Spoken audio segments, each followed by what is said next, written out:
Τι έλεγε ο γέροντας Παΐσιος για τη θεωρία της εξελίξεως? Τι ανοησίες λένε τώρα στα σχολεία με τη θεωρία του Δαρβίνου κτλ. Ενώ οι ίδιοι αυτές τις ανοησίες δεν τις πιστεύουν, τις λένε όμως για να μολύνουν τα παιδιά, να τα απομακρύνουν από την Εκκλησία.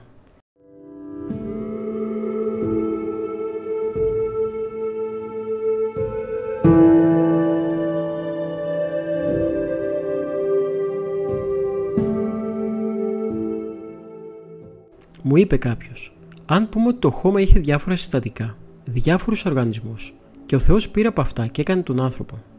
Δηλαδή λέω, αν δεν υπήρχαν αυτά, δεν μπορούσε ο Θεός να κάνει τον άνθρωπο. Δύσκολο πράγμα.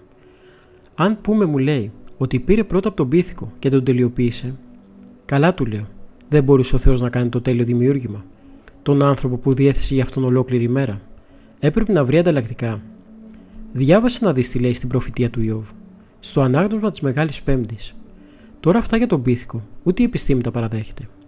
Πόσα χρόνια έχει που οι άνθρωποι ανέβηκαν στο φεγγάρι? Οι πίθηκοι τόσα χρόνια δεν εξελίχθηκαν, να κάνουν αν όχι ένα ποδήλατο, τουλάχιστον ένα πατίνι. Είδες κανένα πίθηκο με πατίνι?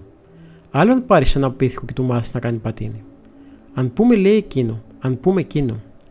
Μην πεις τίποτα, του λέω, να είσαι πιο σίγουρος. Αυτή τη θεωρία δίδασκε και ένας καθηγητής του Πανεπιστημίου.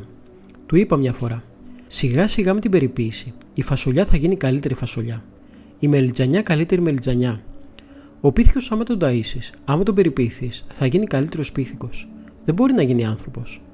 Αν ένας μαύρος είναι σε ψυχρό κλίμα και δεν βγαίνει στον ήλιο λιγάκι, θα διορθωθεί το δέρμα του.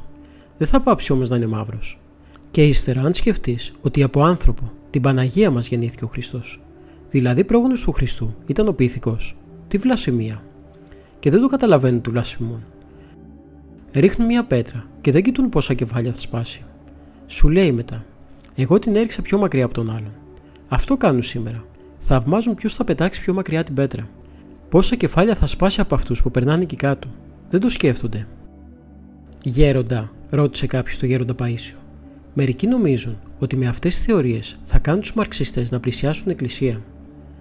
Και το απάντησε ο γέροντας. Στην αρχή μπορεί να πλησιάσουν οι μαρξιστές, αλλά μετά θα έρθουν σαν κόμμα και θα λένε: τώρα να εκκλησιάζεστε, τώρα όχι. Τώρα να κάνετε αυτό, τώρα εκείνο. Θα κανοναρχούν δηλαδή. Και στο τέλος θα πούν: ποιος σας είπε ότι υπάρχει Θεός? Δεν υπάρχει Θεός. Σας γελούν οι παπάδες. Και έτσι, χωρίς να το καταλαβαίνουν, τους χρησιμοποιούν οι μαρξιστές για να πετύχουν το σκοπό τους. Όσοι μαρξιστές έχουν καλή διάθεση, έρχονται, μετανοούν και εξομολογούνται. Όσοι όμως δεν έχουν καλή διάθεση, δεν πρόκειται να αλλάξουν. Μικρό παιδάκι που ήμουν, πόσο με βοηθούσε που πήγαινα στην εκκλησία. Είχαμε καλό δάσκαλο στο δημοτικό και μας βοηθούσε και αυτός και μας μάθαινε εθνικά άσματα και εκκλησιαστικούς ύμνους.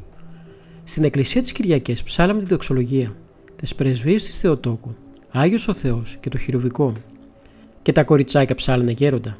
Ναι, όλα μαζί τα παιδιά. Παλιά η εκκλησία ήταν δίπλα στο σχολείο και παίζαμε γύρω από την εκκλησία, στην αυλή της. Μας πήγαιναν στην εκκλησία οι δάσκαλοι στις γιορτές και ας χάναμε κανένα μάθημα.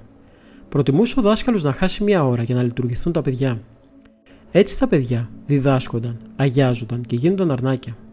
Είχαμε και ένα δάσκαλο Εβραίο, αλλά θρησκευτικά δεν μας δίδασκε.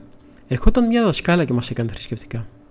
Παρ' όλα αυτά όμως που ήταν Εβραίος, μας πήγαινε μέχρι την εκκλησία. Και στην εκκλησία όλα τα παιδιά στεκόμασταν όρθια και ήσυχα. Και βλέπω σήμερα που απομακρύνονται τα παιδιά από την εκκλησία. Πώς έχουν αγριέψει. Ενώ στην εκκλησία το παιδάκι θα ηρεμήσει. Θα γίνει καλό παιδί. Γιατί δέχεται την ευλογία του Θεού και αγιάζεται. Δεν τα αφήνουν όμως σήμερα να πηγαίνουν στην εκκλησία, για να μην επηρεαστούν από τα πνευματικά. Από τις άλλες ανοησίες, όχι μόνο δεν τα απομακρύνουν, αλλά τους τις διδάσκουν κιόλας. Μα δεν καταλαβαίνουν τα παιδάκια, αν επηρεαστούν, ας υποθέσουμε από την εκκλησία ή από τη θρησκεία, στο κάτω-κάτω δεν θα κάνουν αταξίες. Θα είναι φρόνημα. Θα έχουν επιμέλεια στα μαθήματά τους. Δεν θα είναι ζαλισμένα όπως τώρα. Μέχρι να μεγαλώσουν και στα θέματα τα εθνικά, θα είναι σωστά τοποθετημένα. Δεν θα μπλέξουν με παρέες και ναρκωτικά, ούτε θα χρηστευτούν. Όλα αυτά δεν θα είναι μια προϋπόθεση να γίνουν καλοί άνθρωποι.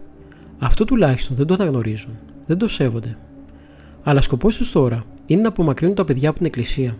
Τα δηλητηριάζουν, τα μολύνουν με διάφορες θεωρίες και κλονίζουν την πίστη τους.